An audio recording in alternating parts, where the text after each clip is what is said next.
Well, Nationals Leader Barnaby Joyce has rejected calls for stronger emissions reductions targets, despite the stark warning delivered in a climate change report released yesterday. Joining me live now is the Deputy Nationals Leader David Littleproud. Minister, good to see you this morning. Thanks for your time. Will the Nats commit to stronger targets when it comes to cutting emissions? Well, not until we see the detail, and that's what the National Party room will then make a determination on. It'll be a party room decision.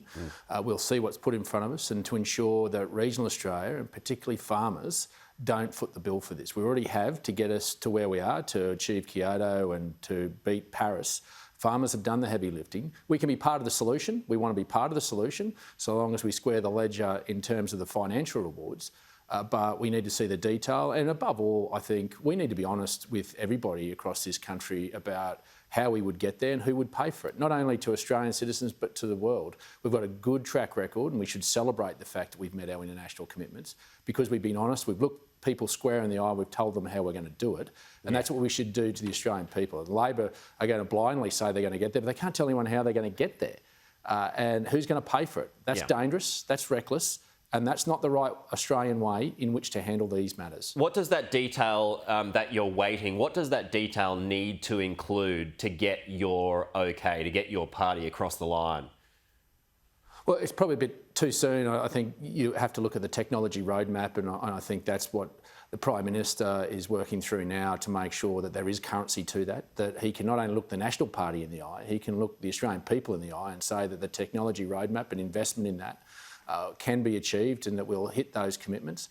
And then how does agriculture play a role in that and what role does it play without being burdened? Some countries have already excluded agriculture from their emissions. I don't know where we will land with agriculture at this stage, but I think that we need to have the time to work through this, and I know the work is being done. And when the National Party room is presented with something, we'll work through that maturely, make an assessment and make sure that regional rural Australia isn't disadvantaged from it. Okay, you've got the idea of higher financial incentives for farmers who use their land to reduce emissions through soil carbon. Are you getting much support for that?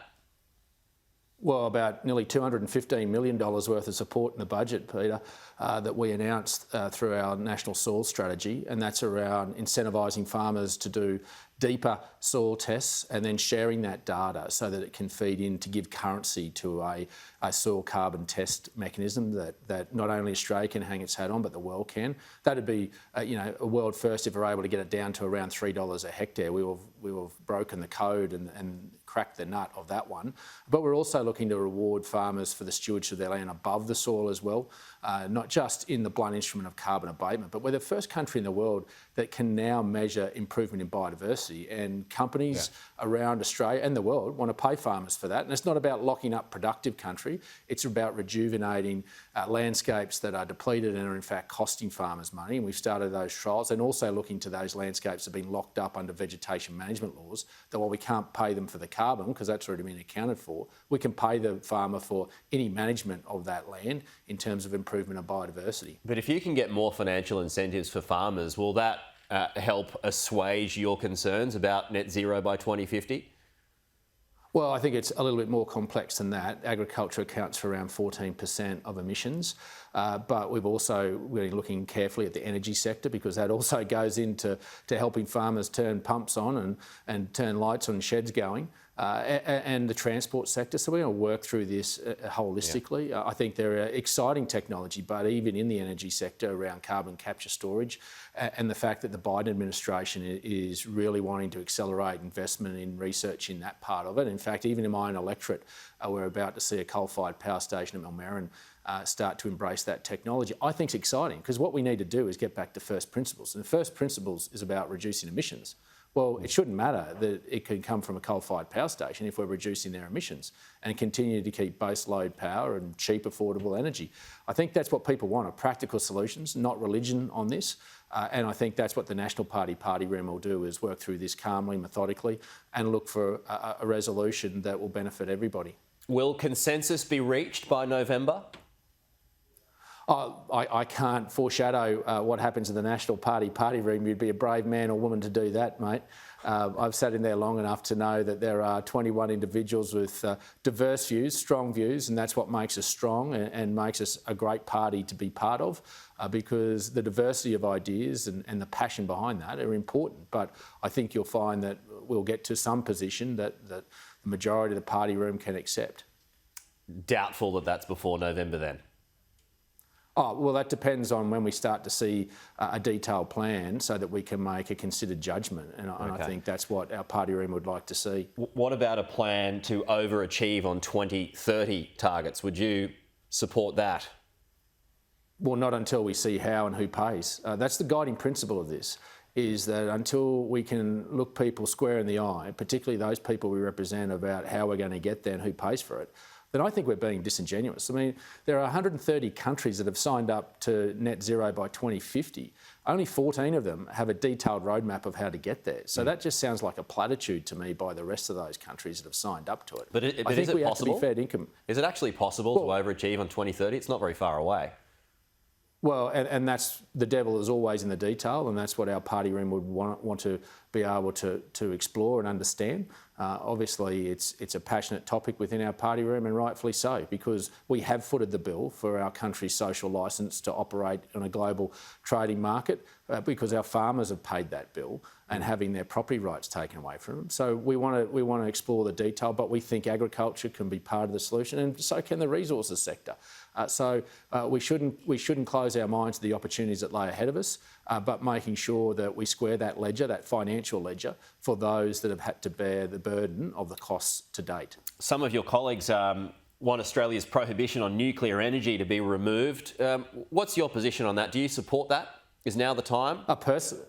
Personally, I do. I think we need to have but a mature, broad conversation with the public, taking into account the new technologies that exist. And I don't think that new technology will point us to a great big nuclear power plant, but there are other technologies that are evolving in the nuclear space that I don't think we should close our mind to, that we should explore in a mature conversation, a national conversation. And I think we need to make sure that we bring the community to that juncture where they understand what that technology looks like. Rushing it, I think, won't be the right methodology here. It'll only mean that people will revert to type and be fearful of nuclear. So I think there has to be a mature pathway to have that conversation, and how we do that is something that needs to be thought at some point in the future. Well, I mean, if we're talking 2050 targets, we could have a nuclear industry well before 2050.